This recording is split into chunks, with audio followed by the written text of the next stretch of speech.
我妈长期在外面做月嫂嘛，每个月就回来休息几天。这次回来又感冒咳嗽了，就是咳的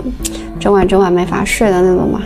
这次做月嫂的那户人家是比较好的，空调开得很低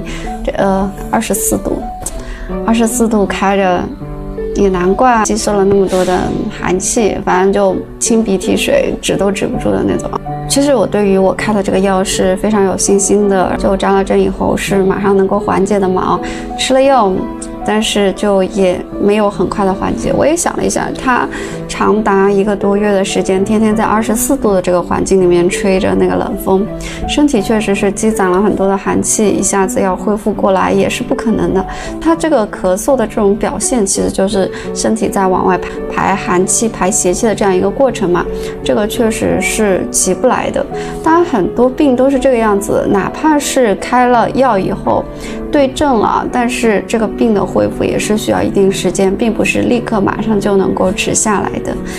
当然，就病人都会比较着急嘛，都觉得应该立刻马上就好了，他也着急回去照顾那个宝妈嘛。确实，刚刚生产的宝妈确实也是比较累的。但是如果说他去了，在那边治疗不好，再加上再继续吹这个风，这个感冒很可能会加重。如果说这个感冒咳嗽的这个过程强行的去把它终止掉了，那你很可能就积攒下来嘛。像有些人他其实就会得心脏病啊，有些人的话就是会肺纤维粗大呀，然后甚至是肺结节啊，甚至再严重一点，肺上面的肿瘤啊之类的。就你身体进了这么一些邪气了，那你肯定就是需要把它排出去，这个病才是真正的好，并不是说是这个咳嗽你就把它单纯止住了就可以了。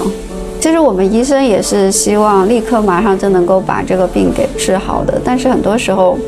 确实有一定的客观规律吧。我们给他开药扎针，就是促进他身体的这样一个排邪的过程，而不是终止他这样一个过程。要不然这个效果就是所谓的破坏性的效果，而不是真正的建设性的效果。短期看起来是好的，但是长期的其实是对病人影响是很大的。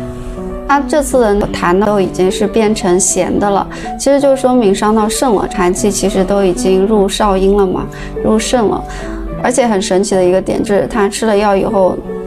他清鼻涕表现的还会更多，咳嗽还会表现得更强烈一点。但是他说他前面一段时间持续挺长时间的一段那个牙痛他反而是没有了。所以说